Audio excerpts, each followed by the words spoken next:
ગઈકાલે રવિવાર 1 ફેબ્રુઆરી 2026 રોજ આપણા દેશના નાણામંત્રી એવા નિર્મલા સીતારમણજીએ જે બજેટ રજૂ કર્યું એ જોતા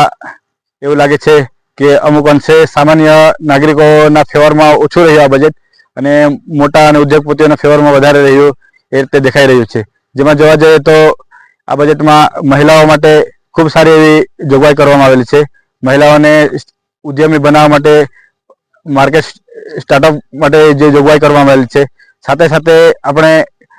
દરેક જિલ્લાઓમાં મહિલાઓ માટે એમના શિક્ષણ માટે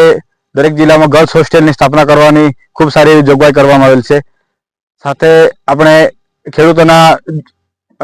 ભાગે જોવા જઈએ તો ખેડૂતોમાં ગ્રામીણ કક્ષાએ ખેડૂતોને સીધો લાભ તો નથી દેખાઈ રહ્યો, પણ અમુક અંશે ચંદન ને નાળિયેર એ ઝાડવા ઉગાડી શકાય એના માટે એવું સારી એવી એમાં જોગવાઈ કરવામાં આવેલ છે અને સારો એવો એમાં બજેટ ફાળવવામાં આવેલું છે। ખેડૂતો આત્મનિર્ભર થાય અને આપણું એ હતું કે ખેડૂતો માટે નજીકમાં માર્કેટની સુવિધા ઊભી થાય એ માટે પણ કોઈ જોગવાઈ હોવી જરૂરી હતી। સાથે સાથે આપણે જોવા જઈએ કે એમાં સેન્સેક્સ બજેટની પડતાની સાથે સેન્સેક્સમાં એવો ઘટાડો થયો અને આપણે શેર માર્કેટ થોડું ડાઉન થઈ ગયું,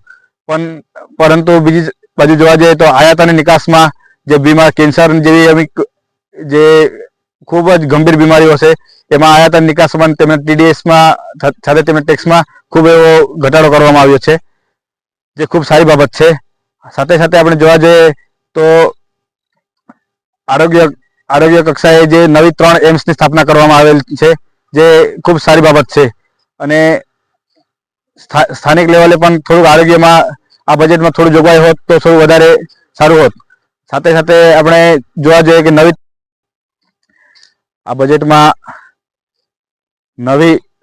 17 ટ્રેનોની જોગવાઈ કરવામાં આવેલ છે અને સાથે સાથે 300 જેટલી વંદે ભારત ટ્રેનોનું લક્ષ્યાંક છે। સાથે સાથે આપણે યુવા અને રોજગાર બાબતે જોવા જઈએ તો આમાં ખાસી એવી જોગવાઈ નથી। જેમ આપણે પાછલા વર્ષે જોયું તેમ ઇન્ટર્નશીપ પ્રોજેક્ટ આપવામાં આવ્યો હતો, જેમાં ઘણી વખત આપણે જોઈએ એ પ્રોજેક્ટ અંતર્ગત જોયું કે યુવાનો જેઓ એમનું કોલેજ ગ્રેજ્યુએશન પતે એના પછી એને સ્કિલ માટે એમને જે સ્ટાઇપન્ડ રૂપે આપવામાં આવતું હતું, સ્ટાઇપન્ડ અને એમાં જે કૌશલ્ય વધારી શકાય એ માટે જે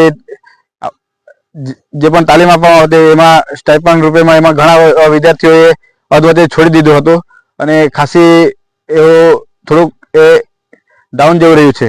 તો આ વખતે એવી જોગવાઈ હોવી જોઈતી હતી કે આમાં યુવાનોના રોજગારમાં ખાસી એવી જોગવાઈની જરૂર હતી, પણ એ ન કરતા એઆઈ બાબતે એમાં ધ્યાન આપવામાં આવ્યું છે, જેમાં યુવાઓ એમ લાગી રહ્યું છે કે આ એક યુવાનોને રોજગાર નહીં પણ રીલ બાબતે ખીચી રહ્યું છે, જેમાં લોકો રીલ બનાવવા તરફ આગળ એડિટિંગ અને એમાં આગળ તો વધી જશે, પણ યુવાનોને રોજગાર આજે આપવું જરૂરી હતું।